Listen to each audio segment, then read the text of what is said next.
Sunday morning, Psalm Studios. The press are here, the TV are here, and so are the law. Now, with all due respect to Bob Geldof and Midge Ure, it's not just them who've drawn them here. It's the all-star cast they've assembled to sing on a record for Ethiopia. Members of the Police, Duran Duran, Culture Club, Spandau Ballet, Genesis, Status Quo, Style Council, Kool and the Gang, U2, and more. All about to line up and have the official team picture taken. Bob, when did the idea of Do They Know It's Christmas first occur? The idea of doing a single occurred the day after I saw that now famous BBC report on Ethiopia. And I mean, aside from Paula and myself putting our hands in our pockets, I'm luckily in a position to be able to do something else. And I think, like, my thought was that unless, you know, one could do whatever was possible for an individual to do, then we were maybe guilty of some terrible human crime.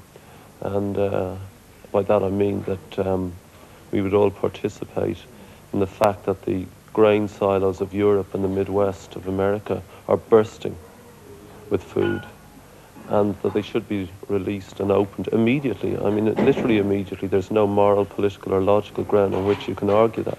Sting, what brings you here at this ridiculous hour of a Sunday morning? Bob Geldof, really. It's all Bob's fault. I suppose when we were asked to send money to Ethiopia, most of us did, but to send the money off, no matter how much it was, it wasn't enough. So you felt that a chance to do something else, apart from sending another cheque, would be a nice thing to do. So when Bob phoned up and said, will you make this record, and all the proceeds we make will go to Ethiopia, I immediately said, yeah, why not? How does it feel to be part of the chorus? I think it's going to be a very interesting film, actually. 400 egos in a room that's built for 3.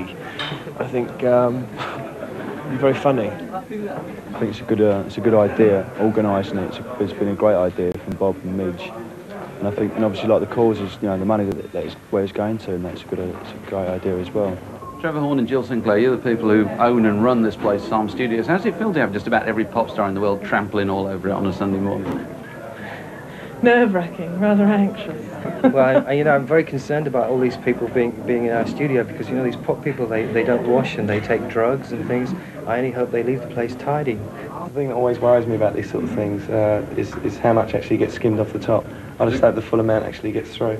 The good thing with something like this is that the royalties are spread over a long period, so the money will actually stretch out for about probably 6 or 9 months, which is what they need over there at the moment. What's the aim? How much money? As much as possible. I've heard them talking about saying like $1 million and a half. Yeah, because the great thing about it as well is because there's loads of famous pop stars here and stuff like that, it can be spread around the world, so it's not just confined to England. Also, they were going to sell like the pictures, like Brian Harris is taking the main picture of everybody, and then they're going to like syndicate it by, sell it around the world, and all the money will, from that will be going to the Ethiopians. Okay, I think we're pretty well there. Just give me a second, and we'll go for one more now. Still. Wonderful. Camera! And again. About 20–25% of all funds go into administrative costs for relief agencies, so I didn't want that to happen. So we set up this trust fund called the Band-Aid Trust with Lord Gary, the Minister of Arts, as sort of the head to make it legit and kosher.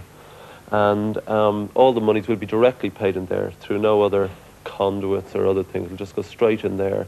Then we'll charter a boat or plane, or as many as we can get ourselves, fill them with the grain and drugs that are required, and take it there. The music business could do a lot. I opened my big mouth the other day about something, about sending some money, and everyone's saying I'm the pioneer, and you got roped in. And no, very good. Kill him. It's very good that somebody's actually got it together to do it, because everybody talks about it, and especially in the States, the Ethiopian thing is very, very big. I mean, they show it to them like every week, land of plenty, to make sure they know what's going on. And it's wonderful that somebody's organised it. So you and Midge basically wrote the song and everybody else is in here to sing it. Is that the idea? That's the idea. Midge got back to me, sent down a tape of this very Christmassy melody, and I went up to his place and twanged a song that I had, which I'd put the words of Do They Know It's Christmas to.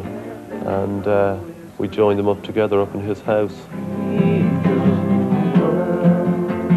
Let them know it's Christmas time again. It's actually great, and it's great for the charity thing, obviously, but it's almost like become a celebration of British pop music. It's everybody and together. It's great. It's like I remember like, things like All You Need Is Love when the Beatles did that, and I always wish that something like that was to happen now, because the music scene, it's not as chummy as it was, it seems, you know, it's very competitive now, and everybody's always slagging each other off. I think this is the first time we've all talked to each other.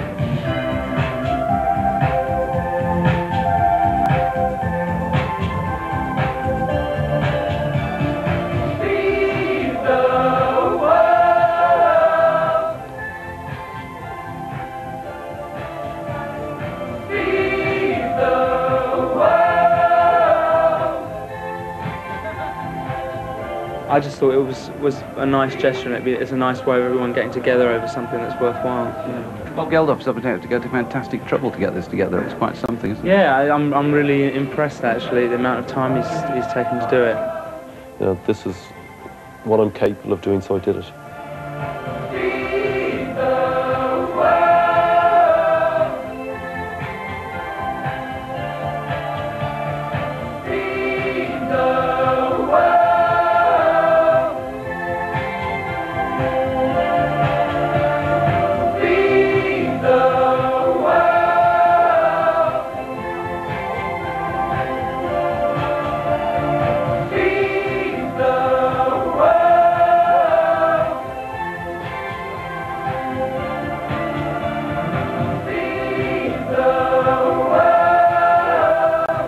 I think if you were a relatively well-known British pop star, you'd feel a bit worried if you hadn't been